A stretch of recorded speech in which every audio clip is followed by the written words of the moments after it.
Hey everyone, and welcome to Nerdverse Toy Reviews. Today we're going to be taking a look at the DC Direct Batman The Adventures Continue Super Armor Batman. I am digging this figure, guys, but before we dive into this review, I would really appreciate it if you could take 1 second and blast that subscribe button and smash that like button. It goes a long way for the channel. Thank you, guys. So, let's dive right into this. I am loving this black on yellow card art. I think it really matches well with the previous figures they've done in these lines that DC Direct has done. Previously, you had the Batman the Animated Series, which had the black on that maroon red card, and then you had Batman the New Adventures on with black and that vibrant blue. Now the adventures continue. This is coming straight from, I believe, the recent comic books that have come out over the last couple of years. Batman the Adventures Continue, and man, do I love this Frank Miller-esque Batman vs Superman style, armored up Batman, ready to take on Superman, kryptonite and all. I cannot wait to get this in my hands and take a look at it with you guys. Alright, let's go ahead and take a look at the packaging to start.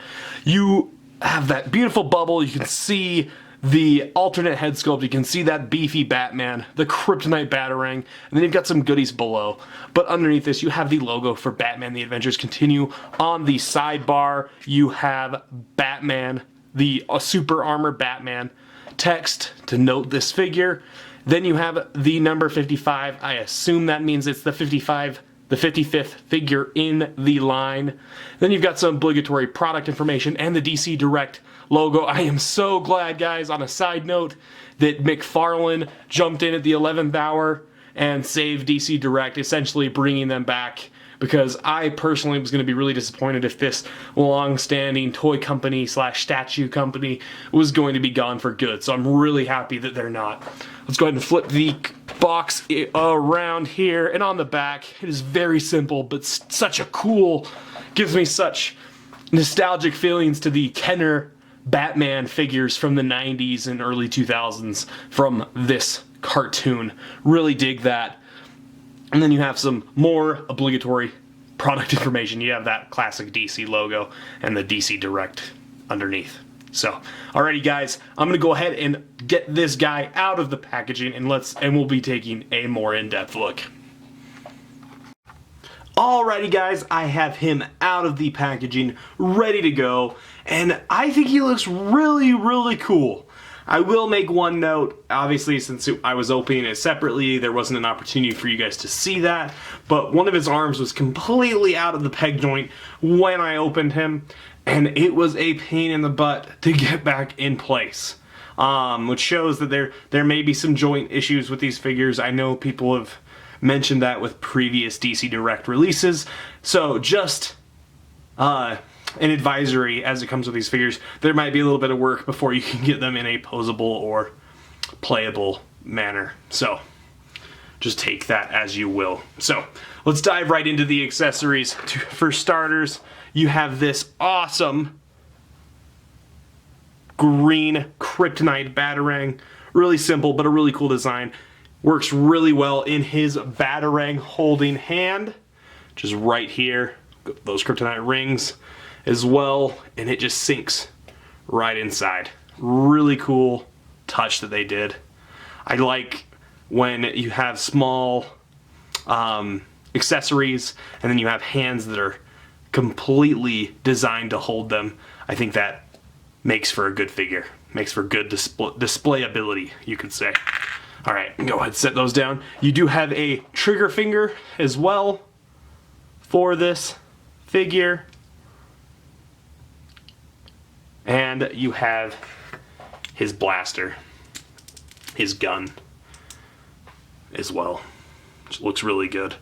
Got that Bruce Timm Batman the Animated Series style of gunmanship, and it also is a little bit of a throwback to that old Dark Knight Returns Frank Miller Batman cover.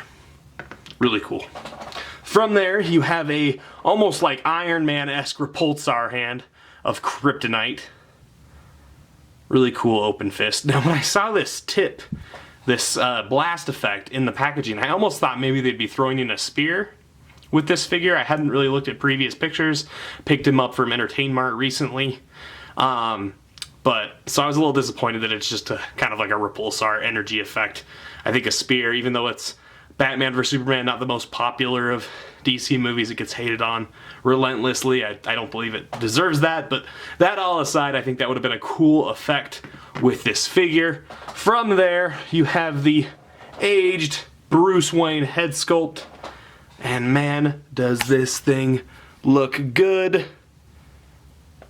Great paint application, great sculpting. Looks like it came straight from Batman the Animated Series. I'll go ahead and swap that on in a minute, but let's take a look at the figure himself.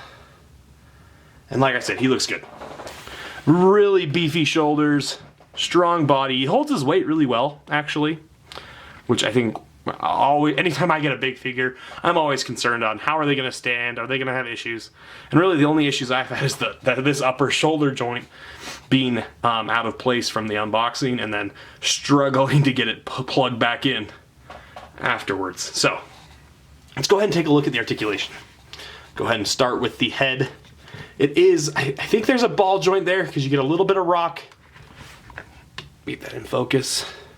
Get a little bit of rock back and forth, but then you have a side to side, but there is not a huge amount of motion there. Going to the shoulders, the arms, you do have a silo joint there, and it is stiff. The other one, I'm worried that if I was to do this, it might pop out. But yeah, it is stiff in that joint, but it goes back and forth, and then you've got the up and down. Going forward, it goes forward that far. There is an upper bicep swivel, but once again, that is really, really tight. I'm going to need to take some more hot, either via a heat gun or not necessarily a heat gun, but a blow dryer, and get that warmed up so it is giving its full range of movement. From there, you have the elbow. Now, it does feel like there's a ball joint in there with that elbow, so it gives a little bit more range of motions than you might expect. From there, there is no, I don't believe there is a upper arm, forearm swivel joint right there, but you do have your wrist rockers, and they are stiff as well. The hands swivel back and forth and they pop out, and they also have that rocker, but they're stiff. Everything on this figure is stiff, but oops, except for maybe the legs, but they hold the weight. You can get them in and take care of them. So going to the chest, this arm is the exact same, but going to the chest, you do have some back and forth there. There really is only a little bit of an ab crunch, like hardly at all. And then you have the hip joints there as well. Going to the legs, you do have those nice ball joints in the hips, and they go forward that much, hardly at all, and back that much, which kind of fits with a lot of these figures. They're more for the cartoon effect. They're not necessarily known for posability.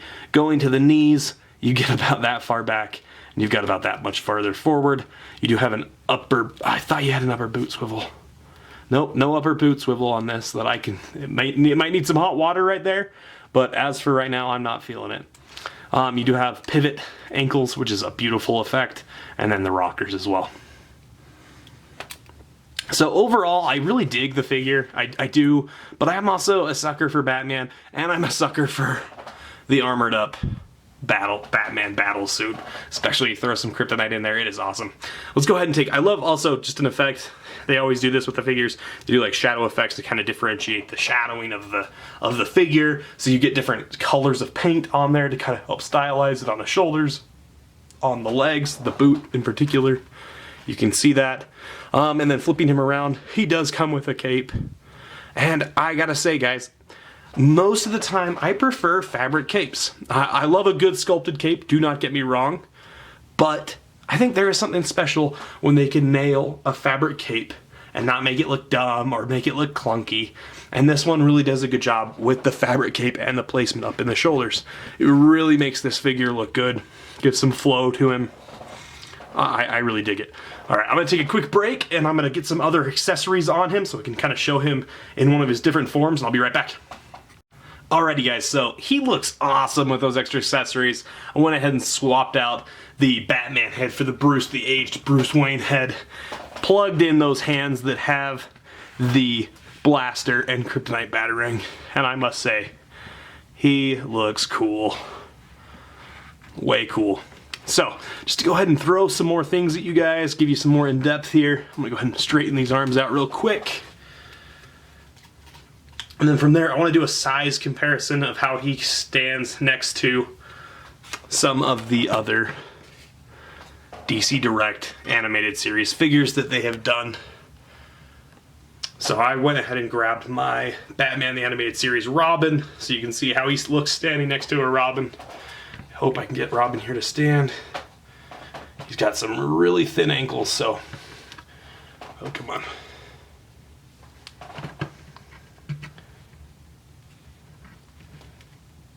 There we go. So that shows you how much bigger he is than the standard Batman the Animated Series figure. I think he looks really good, guys. I'm really happy with him. I'll be putting him on display. Not my favorite figure from the line, not the best figure I would say, but it is a good addition to this line of Batman the Animated Series figures by DC Direct. Thank you so much for watching, guys. Thank you for supporting the channel. I hope you guys will take the time to give me a like or a subscribe. So, really appreciate it, and I'll see you guys next time.